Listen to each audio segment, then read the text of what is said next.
गृहनिर्माण विभागावर आणि त्यांच्या कारभारावर विरोधकांनी गंभीर आरोप केलाय। सरकारने चड्ढा नावाच्या एका खासगी विकासकाला 400 कोटी रुपयांची खैरात केल्याचा आरोप करण्यात आलाय। पाहूयात नक्की हा विषय काय आहे हे सांगणारा एक स्पेशल रिपोर्ट।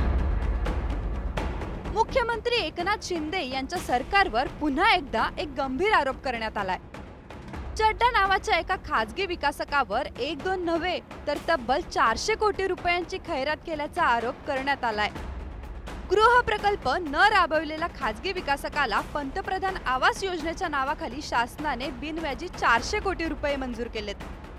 त्यामुळे आता मुख्यमंत्री लाडका कंत्राटदार नंतर मुख्यमंत्री लाडका बिल्डर योजना येणार का असा संतप्त सवाल विधानसभेचे विरोधी पक्षनेते विजय वडेट्टीवार यांनी केलाय। इसका मतलब यही है कि डेवलपर ने 1 रुपया भी अपना जेब से लगाया नहीं और ऐसे स्थिति में वो 400 करोड़ मांगता है और सीएम उसको एकनाथ जी शिंदे उनको परमिशन देते हैं। तो यही एक एग्जाम्पल करप्शन का बड़ा एग्जाम्पल है।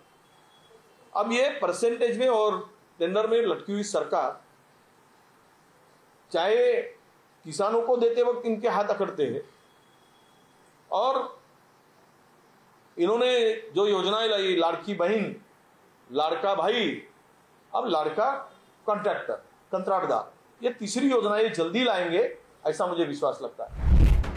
में चड्ढा डेव्हलपर्स आणि प्रमोटर या दिल्लीतील कंपनीला सरकारने ही रक्कम मंजूर केली आहे। 2021 मध्ये या विकासकाशी म्हाडाने करार केला, मात्र आतापर्यंत एकाही घराचा ताबा लाभार्थ्यांना दिलेला नाहीये। असे असतानाही या कंपनीला 400 कोटींची खरापत का दिली जात आहे असा सवाल विरोधी पक्षाने केलाय। मात्र हे सर्व आरोप सत्ताधारी पक्षाने फेटाळून लावलेत। एकनाथ शिंदे यांच्या मंत्रिमंडळातील ज्येष्ठ नेते शंभूराज देसाई यांनी पुरावे असतील तर सादर करून दाखवा असा थेट आव्हान दिले। जय वडेट्टीवार साहेब आता विरोधी पक्ष नेते आहेत, असे आरोप करणं हे विरोधी पक्ष नेत्याचं कामच असतं। पण असे आरोप करताना याच्यामध्ये काही तथ्य आहे का, याच्या बाबतीतले त्यांच्याकडे काही पुरावे आहेत का? उगाच आपलं काही पुरावे नसताना, काही तथ्य नसताना केवळ सरकारवर आरोप करायचे आणि आरोप करून सनसनाटी निर्माण करायची, याच्यापेक्षा वेगळं याच्यात काही मला वाटत नाही। आता अधिवेशन झालं, 8च दिवस झाले अधिवेशन संपून, का बरं हा विषय त्यांनी अधिवेशनात उपस्थित केला नाही?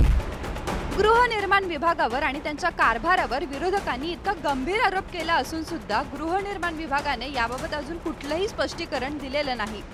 मात्र आगामी विधानसभा निवडणुकांच्या आधी या मुद्द्यावरून विरोधकांच्या हाती मात्र आयतं कोलीत सापडलंय। अजय मानेसह पंकज दळवी, पुढारी न्यूज, मुंबई।